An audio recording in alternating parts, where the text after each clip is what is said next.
হযরতে আব্বাস রাদিয়াল্লাহু তাআলা আনহু বলেন, ও আল্লাহর পয়গম্বর, রাত্রের বেলা 14 তারিখের রাত্রের ভিতরে আমি দেখলাম আপনাকে আকাশের নিচে শোয়া অবস্থায়,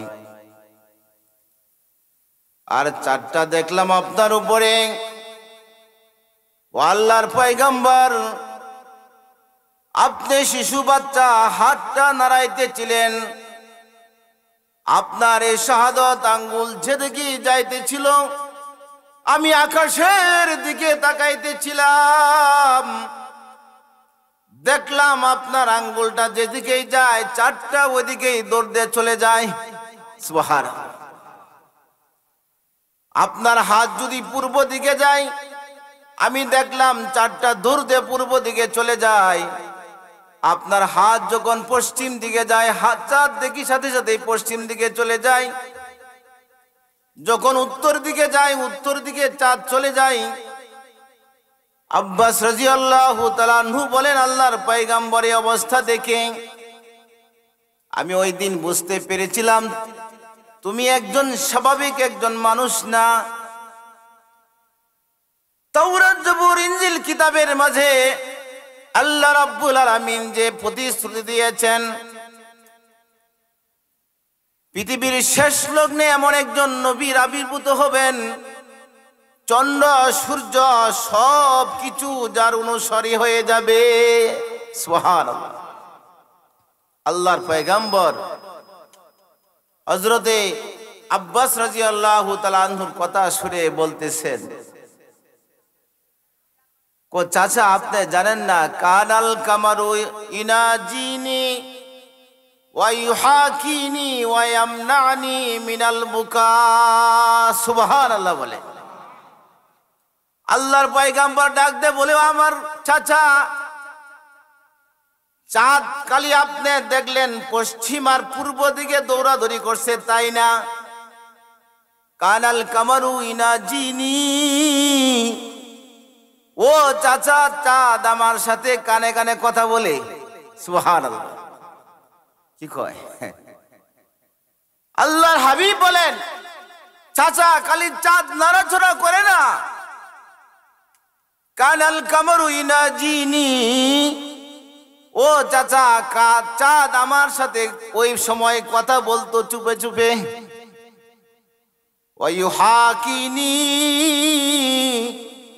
ও চাচা, চাঁদ আমাকে সুন্দর সুন্দর গল্প শোনাইতো। সুবহানাল্লাহ বলে। কি শোনাইতো?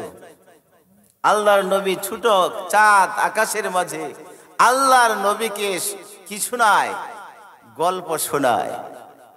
আল্লাহর হাবিব বলেন, ওয়ামনানি মিনাল বুকা, ও আমার চাচা, আমি যখন আমার শরীরের ভিতর থেকে কান্না আসতো কষ্টের কারণে, তখন চাঁদ আমাকে ওয়ামনানি মিনাল বুকায়ে, কান্না থেকে আমাকে বারণ করতো, ও নবী মুহাম্মদ, তুমি কান্নাকাটি করো না, তুমি কাঁদলে আকাশ কাঁদে, তুমি কাঁদলে জমিন কাঁদে, তুমি কাঁদলে আকাশের সমস্ত ফেরেশতা কাঁদে, তুমি কাঁদলে আকাশের সমস্ত পৃথিবীর সৃষ্টিজীবগুলি কান্নাকাটি করে।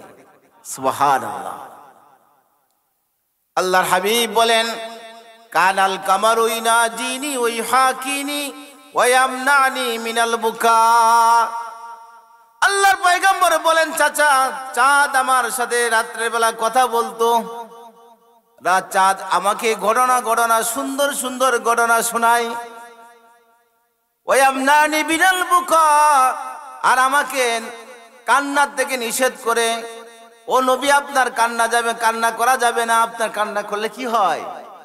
সারা পৃথিবীর অসুবিধা হয়। বলেন সুবহানাল্লাহ। সেই নবীর উম্মত হইতে পেরে সবাই খুশি আছে।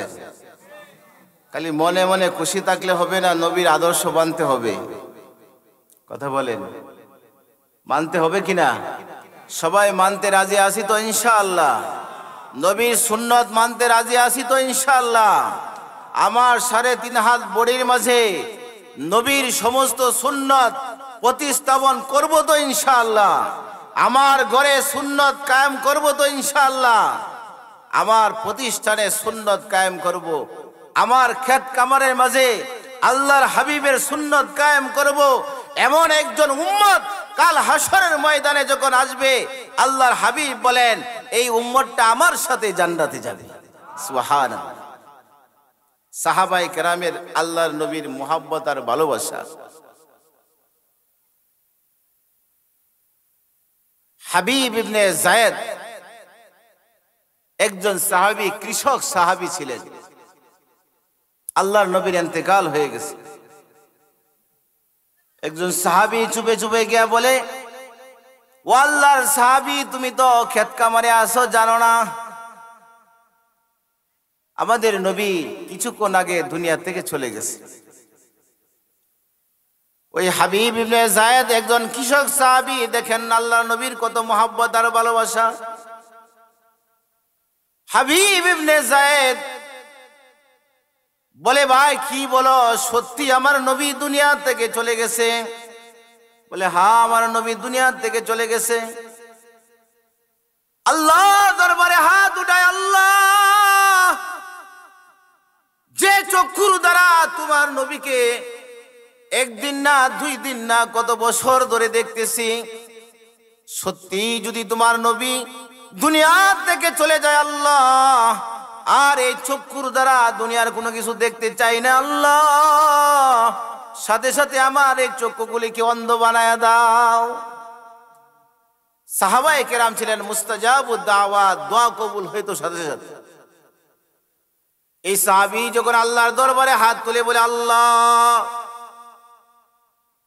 পেটের মধ্যে খাবার নাই, আল্লাহর নবীর সান্নিধ্যে যাওয়ার পরে পেট ভরে গেছে, আমার ক্ষুধা দূর হয়ে গেছে, এই নবী দুনিয়া থেকে চলে গেছে, আর আমার দুনিয়ার কিছু দরকার নাই, আল্লাহ আমার এই চক্ষুটাকে অন্ধ করে দাও, আজকে থেকে আর দুনিয়ার কিছু দেখতে চাই না। আল্লাহু আকবার।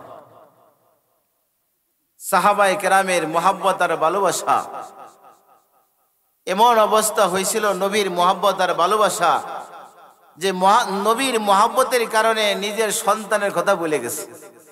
আল্লাহু আকবার বলে, নিজের বাবার কথা বলে গেছে, নিজের স্বামীর কথা বলে গেছে, সব কিছু বলে গেছে। কার মুহাব্বতে? ভালোবাসা, নবীর মুহাব্বত আর ভালোবাসায়।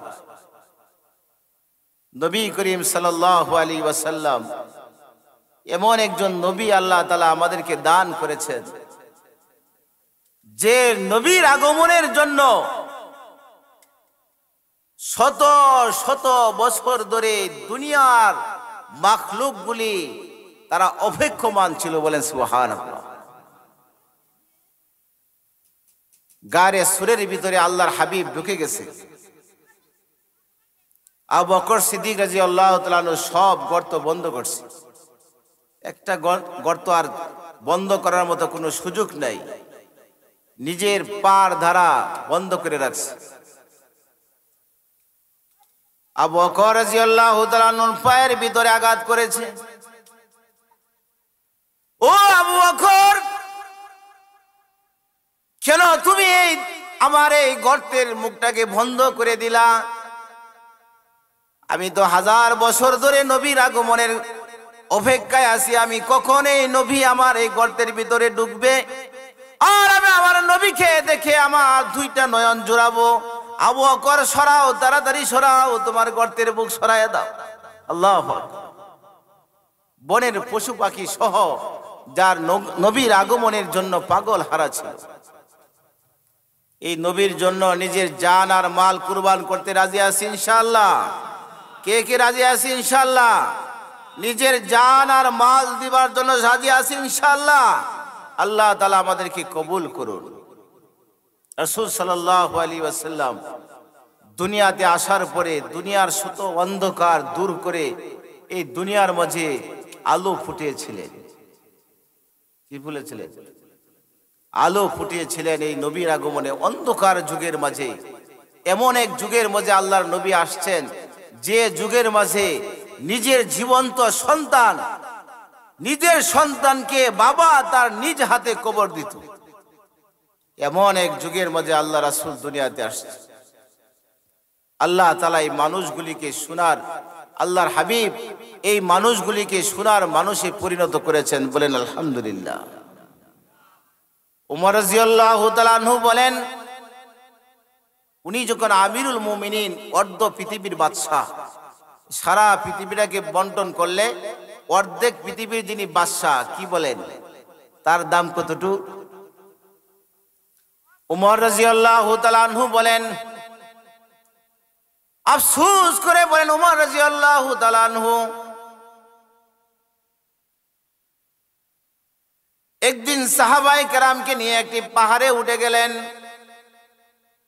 হযরত উমর রাদিয়াল্লাহু তাআলা আনহু বলেন, ও সাহাবায়ে কেরাম, এই যে পাহাড়টা দেখতেছেন, এই পাহাড়ের নিচে উমর উটের রাখাল ছিল। উটের রাখাল, কিসের রাখাল? উটের রাখাল ছিল। আর একটু ছায়া গ্রহণ করার জন্য উমর উটের পিছনে দাঁড়িয়ে থাকতো, আর উটগুলি উমরের মাথার মাঝে পায়খানা করত। উমর রাদিয়াল্লাহু তাআলা আনহু বলেন, আফসোস করে বলেন, ও সাহাবায়ে কেরাম, এই উমর যখন এই কোরআনের আল্লাহর নবীর অনুগত্য অনুসরণ করা শুরু করলো, এই নবী এখন, এই উমর এখন এমন উমর নয়। রাখাল থেকে আল্লাহ রাব্বুল আলামিন এই উমরকে এখন অর্ধ পৃথিবীর বাদশা বানিয়ে দিছে। সুবহানাল্লাহ। কি বানায় দিছে? বাদশা বানায় দিছে। এই জন্য আল্লাহ তাআলা পারে কিনা? আল্লাহ পারে। এই জন্য কবি বলেন, উস্তে সুলতান হর সে কাহা দাখুনাদ, আলো মেরা দর্দ মে বীরা খুনাদ। উস্তে সুলতান হর সে কাহা দাখুনাদ, আলো মেরা দর্দ মে বীরা খুনাদ। আয়ে কেরা আরবর শর্মি কুশাদ, আয়ে কেরা আরবর শর্মি কুশাদ, দিগারে রাতাজ বরসের মিনহাদ। আয়ে কেরা গঞ্জ নিয়ামত মিদহাত, আয়ে কেরা গঞ্জ নিয়ামত মিদহাত, দিগারে রঞ্জ জহমত মিদহাত। ইন্নামা আমরুহু ইযা আরাদা শাইয়ান ইয়াকুলা লাহু কুন ফায়াকুন। আল্লাহ রাব্বুল আলামিন বলেন, আমি রাত্রে দিন করি আর দিনকে রাত করি। কে করে বলেন ভাই? কে করে রাতকে? আল্লাহ রাব্বুল আলামিন বলেন, ইলা সারমাদান ইলা ইয়াউমিল কিয়ামা, আমি যদি আজকে রাত্রটা কিয়ামত পর্যন্ত লম্বা করে দেই, পৃথিবীর এমন কোন লোক আছে, আমেরিকা, ব্রিটেন, কানাডা, যত পৃথিবীর মধ্যে উন্নত দেশগুলি আছে, কার শক্তি আছে এই রাত্রকে দিন করার? আছে? আপনারা বলেন, এই রাত্রকে দিন করার শক্তি কারো আছে? আল্লাহ তাআলা বলেন, কারো শক্তি নাই। আল্লাহ বলেন, আমি যদি দিনকে লম্বা করে দেই আর রাত্র বানাবো না। কি বানাবো না? খালি দিন আর দিন থাকবে। বলেন, পৃথিবীর কোনো শক্তি আছে? দিন রাত্র বানানোর শক্তি পৃথিবীর কারো আছে? কারো নাই। কে মালিক? আল্লাহ। এই জন্য আল্লাহ রাব্বুল আলামিন পবিত্র কোরআনের আমি একটি আয়াত আপনাদের সামনে তেলাওয়াত করেছি। আমাদের অবস্থা হলো এই, আমরা তো সুন্দরী একটা নারী পায়া খুশি হয়ে গেছি, যা আমার সে আমের আর কিছু দরকার নাই, যে সুন্দর একটা বউ পাইছি, এই বউই তো আমার সব কিছু, আর দুনিয়ার আর কোনো কিছু দরকার নাই। 10 তলা একটা বিল্ডিং বানায় ফেলছি, আমি খুশি আত্মহারা যে আমার বিল্ডিং 10 তলা, হায় হায়, আর কিছু আর আমার দরকার নেই। একটু ক্ষেতের মালিক সে খুশি হয়ে বলতেছে, না আর কিছু আমার দরকার নেই। আল্লাহ রাব্বুল আলামিন বলেন, আশ্চর্য হয়ে আল্লাহ রাব্বুল আলামিন বান্দার দিকে তাকিয়ে বলেন, ও বান্দা, আরাদিতুম বিল হায়াতিদ দুনিয়া মিনাল আখিরাহ। বান্দারে, তুই অল্প দুনিয়া পাইয়া আখিরাতকে ভুলিয়া গেলে কেমনে হবে? ও বান্দা, ছোট্ট একটা দুনিয়া পাইয়া তুমি কেমনে আখিরাত ভুলিয়া গেলে আমার আশ্চর্য লাগে। অথচ তোমাকে আখিরাতে তোমার জন্য আমি কত সাজসজ্জা বানিয়ে রেখেছি। সুবহানাল্লাহ বলেন। বুখারী আর মুসলিম এই হাদিসের মধ্যে আল্লাহর হাবিব বলেন, আবু হুরায়রা রাদিয়াল্লাহু তাআলা আনহু থেকে বর্ণিত, মাউজাউ সাউতিন ফিল জান্নাহ খায়রুম মিনাদ দুনিয়া ওয়া মা ফিহা। সুবহানাল্লাহ বলে। জান্নাতের একটা নমুনা আল্লাহ তাআলা দিতেছে, দাম কত জান্নাতে। আল্লাহর পয়গাম্বর বলেন, মাউজাউ সাউতিন ফিল জান্নাহ, জান্নাতের মাঝে একটা লাঠি রাখলে যে জায়গাটা লাঠির নিচে পড়ে কয় কাঠা জমি হবে? জান্নাতের মধ্যে একটা লাঠি রাখলে লাঠির নিচে কয় কাঠা জমি হবে? আল্লাহর হাবিব বলেন, মাউজাউ সাউতিন, লাঠি রাখার জায়গা ফিল জান্নাতে, জান্নাতের মাঝে, কায়রুম মিনাদ দুনিয়া ওয়া মা ফিহা, বলেন আসমান আর এবার যদি বিক্রি করা হয়, আল্লাহর পয়গাম্বর বলেন এই জান্নাতের লাঠির নিচে যাবার সমান হবে না। এবার আসমানের দাম কতটুকু একটু বুঝার দরকার আছে, তাহলে বুঝবেন কেমন। আল্লাহ তাআলা আল্লাহ রাসূল হাদিসের মধ্যে বলছেন, খায়রুন ফিদ দুনিয়া ওয়া মা ফিহা, দুনিয়ার মাঝে যা কিছু আছে, জান্নাতের মাঝে একটা লাঠি রাখলে তার নিচে যে জায়গাটা আছে এর সমান হবে না। পৃথিবীর কি একেবারেই দাম নাই? কি বলেন? আল্লাহ রাব্বুল আলামিন সূরা মুলুকের মধ্যে বলছেন, আসমান কয়টা বানাইছে? কয়টা? আল্লাযী খালাকা সাবা সামাওয়াতিন তিবাকা। আল্লাহ রাব্বুল আলামিন বলেন, আমি আসমান একটা না, দুইটা না, তিনটা না, আমি 7টা আসমান বানাইলাম। কয়টা?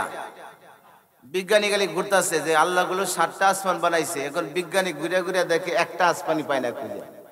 কি কয়টা আসমান? ইলা সামাই দুনিয়া, আল্লাহ বলতেছেন, ও যায়্যানা সামা দুনিয়া বিমাসাবিহা, আমি দুনিয়ার আকাশটাকে আমি একটু সাজাইছি, যেহেতু এই আকাশের নিচে আমার বান্দারা থাকবে। সুবহানাল্লাহ বলে।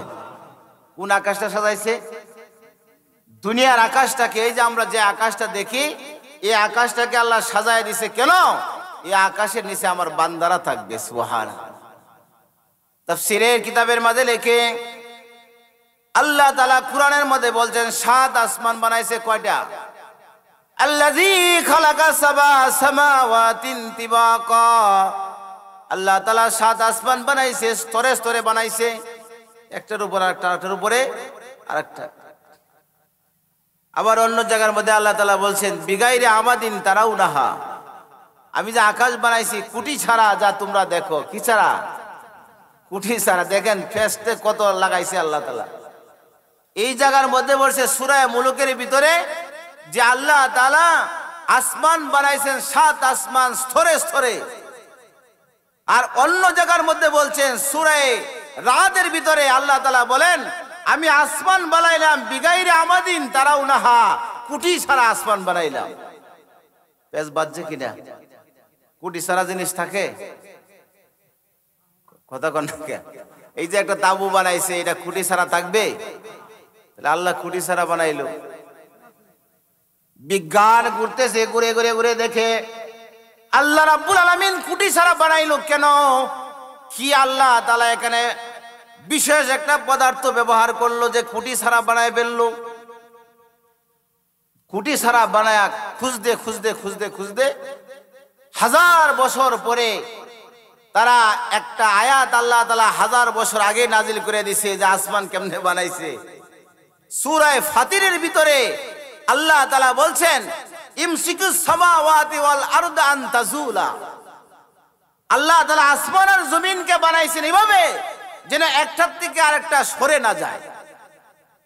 এখন বিজ্ঞানী আয়াত নিয়ে আবার লড়াচড়া করতেছে, সর্বনাশ রে কি আবার। যে আল্লাহ তাআলা বলছেন যে ইমসিকুস সামাওয়াতি ওয়াল আরদা আন তাজুলা, আল্লাহ আসমান আর জমিনকে ধরে রেখেছেন যেন একটার থেকে আরেকটা বিচ্ছিন্ন না হয়। আবার এক জায়গা বলছে খুঁটি ছাড়া বানাইছে, এই জায়গা বলছে আসমান জমিন ধরে রাখছে যেন বিচ্ছিন্ন না হয়। সবগুলি আয়াত বিজ্ঞান এখন রিসার্চ করে দেখলো যে আল্লাহ তাআলা এখানে একটা বিশেষ জিনিস ব্যবহার করেছে, এটা হলো মাধ্যাকর্ষণ। সুবহানাল্লাহ। কোন মাধ্যাকর্ষণ বিজ্ঞান কত শুনে আবিষ্কার করছে জানেন? 1965 সনে। কত? 1800 না 1665 সনে। কত সনে? 1665 সনে মাধ্যাকর্ষণ বিজ্ঞানীরা আবিষ্কার করছে। আর আল্লাহ আবিষ্কার করছে কত সনে? সুবহানাল্লাহ বলবেন না? আল্লাহ রাব্বুল আলামিন বলেন, বিজ্ঞান তোমরা তো 1665 সনে তোমরা মাধ্যাকর্ষণ আবিষ্কার করেছো। আমি রাব্বুল আলামিন 1665 সনে না, আমি রাব্বুল আলামিন আসমান আর জমিন বানাইছি মাধ্যাকর্ষণ দিয়া। সুবহানাল্লাহ।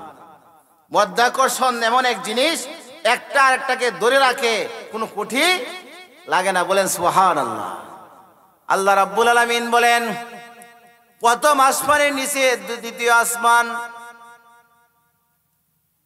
প্রথম আসমানটা সপ্ত আকাশটা ষষ্ঠ আসমানের চেয়ে বড়। বলেন সুবহানাল্লাহ।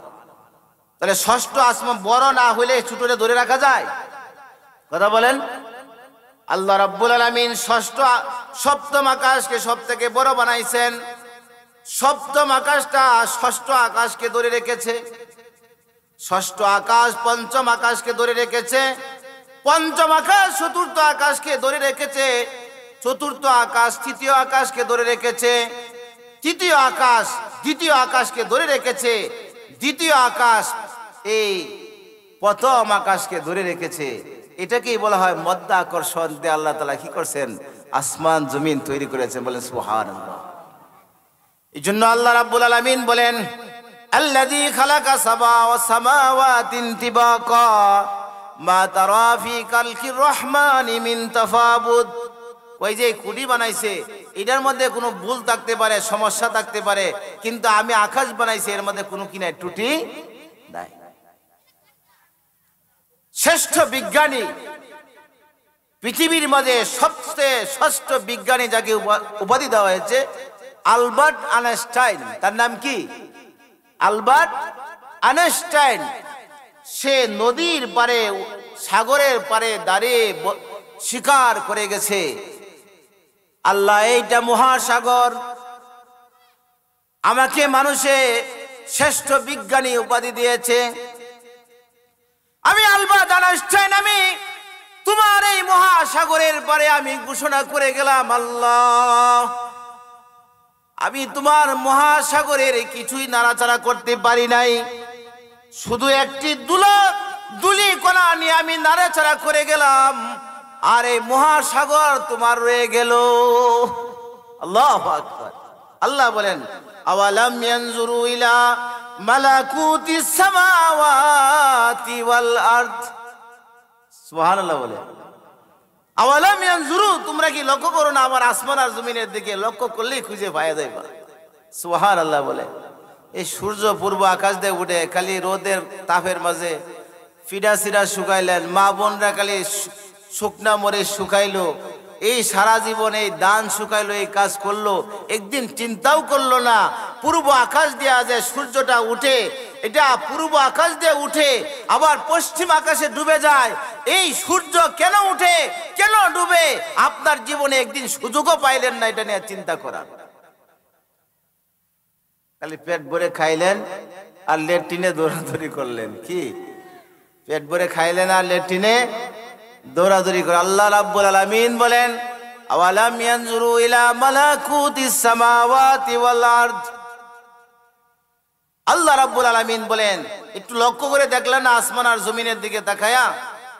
তুমি জমিনের ভিতরে এই যে মোটর গাড়তেছ, তুমি খুঁজে দেখো পানি পাও কিনা। এমনি খনন করেন, আপনি মোটর না গাইলে খনন করে দেখেন পানি খুঁজে পান কিনা।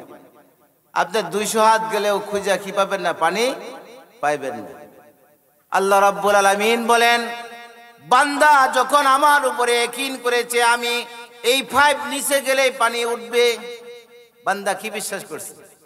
পাইপটা 200 ফুট নিচে গেলেই কি উঠবে? পানি উঠবে। আমার বান্দা আমার উপরে যেহেতু ইয়াকিন রেখেছে, আমি আল্লাহ রাব্বুল আলামিন এই বান্দার ইয়াকিনকে ঠিক রাখার জন্য, বিশ্বাসকে ঠিক রাখার জন্য 200 ফুট নিচে গেলেই পানিতে আমি ব্যবস্থা করে দিই। সুবহানাল্লাহ। কে ব্যবস্থা করে? আল্লাহ তাআলা ব্যবস্থা করে দেন। ওয়াজআলনা নাওমাকুম সুবাতা, ওয়াজআলনাল লাইলা লিবাসা ওয়াজআলনান নাহারা মাশা। একটু চিন্তা করে দেখছেন মেয়া, রাত্রে যে ঘুম দেয় আল্লাহ তাআলা, কোনদিন চিন্তা করে দেখছেন ঘুম যদি আপনার না হয়, ট্যাবলেট যদি 20টাও খান, আল্লাহ যদি আপনাকে ঘুম না দেয়, 20 ট্যাবলেট খাইলেও কোনো লাভ নাই। আছে না নাই? বহু লোক আছে। আল্লাহ রাব্বুল আলামিন বলেন ওয়াজআলনাল লাইলা লিবাসা, বান্দারে আমি তোমার জন্য রাত্রটাকে আমি তোমাকে পোশাক বানায় দিলাম। ওয়াজআলনান নাহারা মাশা, আর দিনটাকে তোমার কামাই রুজির জন্য আমি সুন্দর একটা ব্যবস্থা করে দিলাম। দিনের বেলা কামায়, রাত্রের বেলা কি করে? ঘুমায়। কে করে? কে করে? আল্লাহ তাআলা বলেন। আল্লাহ তাআলা আশ্চর্য হয়ে বলেন আরাদিতুম বিল হায়াতিদ দুনিয়া মিনাল আখিরাহ, বান্দা তুমি দুনিয়ার জিন্দেগিটা পাইয়া খুশি হয়ে গেলা, আখিরাত ভুলে গেলা। সুন্দর একটা স্ত্রী পাইয়া আখিরাত ভুলে গেলা, সুন্দর একটা বাড়ি পাইয়া আখিরাত ভুলে গেলা, সুন্দর একটা ব্যবস্থাপনা দুনিয়াতে দেখেই তুমি আখিরাত ভুলে গেলা। আল্লাহ রাব্বুল আলামিন বলেন আরাদিতুম, বান্দা তুমি সন্তুষ্ট হয়ে গেলা। আল্লাহ আশ্চর্য হয়ে বলে ফামা মাতাউল হায়াতিদ দুনিয়া ফিল আখিরাতি ইল্লা কলিল। আল্লাহ রাব্বুল আলামিন বলেন ফামা মাতাউল হায়াতিদ দুনিয়া, দুনিয়ার জিন্দেগিটা আখিরাতের তুলনা ইল্লা কলিল, একেবারে সংক্ষিপ্ত। জান্নাতের একটু বর্ণনা আপনাদেরকে দেই। জান্নাতে আপনি যে স্ত্রীর জন্য পাগল, ফজরের নামাজ মসজিদে পড়তে পারেন না, শীতের দিন আসতেছেন, সুন্দর স্ত্রীর সাথে ঘুমাইছেন, আর আপনি ভাবতেছেন এই মজার ঘুমটাকে স্ত্রীর সাথে ঘুমাইছি, সুন্দরী আমার স্ত্রী, তার সাথে ঘুমাইলাম, ফজরের নামাজ পড়লে কষ্ট হবে, এই জন্য ফজরের নামাজ পড়েন নাই। আল্লাহ বলেন আরাদিতুম বিল হায়াতিদ দুনিয়া, ও বান্দা সুন্দর স্ত্রী পাইয়া খুশি হয়ে গেলা।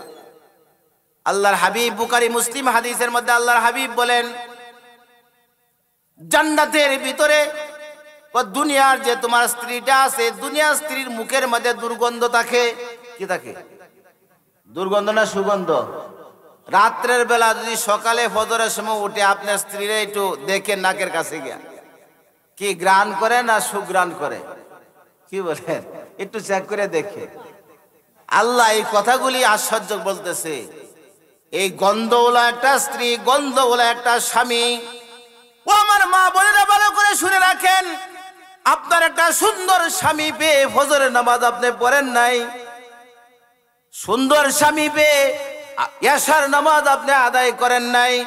আল্লাহ রাব্বুল আলামিন বলেন জান্নাতের মাঝে আমি আল্লাহ রাব্বুল আলামিন তোমার জন্য যে সুন্দর স্ত্রীর ব্যবস্থা করে রেখেছি। কেমন সুন্দর স্ত্রী? আল্লাহর হাবিব বলেন জান্নাতের যে স্ত্রীটা রাখা হয়েছে, এটা যদি দুনিয়ার চক্ষুতে দেখতো চক্ষু নষ্ট হয়ে যেত। সুবহানাল্লাহ। কি হয়ে যেত? চক্ষু নষ্ট হয়ে যেত। আল্লাহ রাব্বুল আলামিন বলে, আল্লাহর হাবিব বলেন, বুখারী মুসলিমের মধ্যে হাদিসটা নিয়ে আসছে হযরত আনাস রাদিয়াল্লাহু তাআলা আনহু থেকে বর্ণিত। আনাস রাদিয়াল্লাহু তাআলা আনহু থেকে বর্ণিত, আল্লাহর হাবিব বলেন জান্নাতের মাঝে যে হুর দেয়া, সন্ধ্যা লাগলে আর এই সন্ধ্যা দিন আর হবে না। কি হবে না? দিন হবে না। সন্ধ্যা লেগে গেলই তো গেল। এই জন্য ইনশাআল্লাহ আমরা দুনিয়ার জীবনটাকে রাসূলের সুন্নতের উপরে চলাইতে চাই তো ইনশাআল্লাহ, সবাই চাই তো ইনশাআল্লাহ। আমার ঘর চলবে সুন্নত অনুযায়ী। কি অনুযায়ী? এই জন্য শেষবারের মতো অল্প সময়ের মাঝে আপনাদের কাছে কয়েকটা সুন্নতের আলোচনা করতেছি। একটা সুন্নত হলো আমার ঘরের মাঝে দস্তরখান বিছায়া খাবার খাবো। 2 নম্বর সুন্নত স্ত্রী পুত্র সন্তানদেরকে নিয়ে একসাথে খাবার খাবো। 3 নম্বর সুন্নত স্বামী স্ত্রী একসাথে বসে খাবার খাবো। মাঝে মাঝে স্ত্রীর মুখে একটু লোকমা তুলে দিব। পারবো ইনশাআল্লাহ? কে কে পারবো ইনশাআল্লাহ? তো হাত দেখাই তো ইনশাআল্লাহ। আল্লাহ কবুল করো। সকলে বলুন আমিন। আমার স্ত্রীর মুখে আমি আমার লোকমাটা তুলে দিব। আল্লাহর হাবিব বলেছেন, যে স্বামী তার স্ত্রীর মুখে লোকমা তুলে দেয়, লাকা সদাকা, সাথে সাথে আল্লাহ তাআলা এই স্বামীকে একটা সদকা করার সওয়াব লিখে দেয়। সুবহানাল্লাহ। যে স্ত্রী তার স্বামীর মুখে খাবারের লোকমা তুলে দেয়, আল্লাহ তাআলা স্ত্রীর আমলনামায় একটা সদকা তুলে দেয়। পারবো ইনশাআল্লাহ? আমরা পারবো। মাঝে মাঝে স্ত্রীর কাপড় ধুয়ে দিব। কে কে রাজি আছেন? দেখি আজকে কেমন পুরুষ আপনারা, আজকে দেখতে চাই আমি। কে কে রাজি আছেন নিজে স্ত্রীর কাপড় ধুয়ে দিবেন? সবাই হাত তুলে রাখছেন। আপনারা সবে দরকার নাই, সবাই হাত তুলেন না কেন? কে কে রাজি আছেন আমার নিজের স্ত্রীর কাপড় আমি নিজে ধুয়ে দিব? এটা কি সুন্নত? এটা কি গুনাহের কাজ না সবের কাজ? আল্লাহ রাসূল এই কাজ করছেন কিনা? আল্লাহ রাসূল বলেন, আমার স্ত্রীর সাথে আমি সমস্ত কাজে সহযোগিতা করেছি। এই জন্য আপনি ওয়াজ শুনলেন সারা বছর, আপনার স্ত্রীর কাপড়টা একদিন ধুইতে পারলেন না, লজ্জা ভাঙতে পারলেন না, রাসূলের একটা সুন্নত জীবিত করতে পারলেন না। সবাই রাজি আছি তো? হাত তুলি সবাই। আল্লাহ আমাদের সকলকে কবুল করে, বলেন আমিন। স্ত্রী যে জায়গাতে পানি পান করে, গ্লাসটা ঘুরায় ঘুরায় ওই জায়গায় পানি পান করব। কে কে রাজি আছে? আল্লাহ তুমি আজকের এই মাহফিলকে কবুল করো, আমিন বলেন। রাসূল সাল্লাল্লাহু আলাইহি সাল্লামের শেষ আমার কথা, আয়েশা রাদিয়াল্লাহু তাআলা আনহা মাসিক চলতেছে।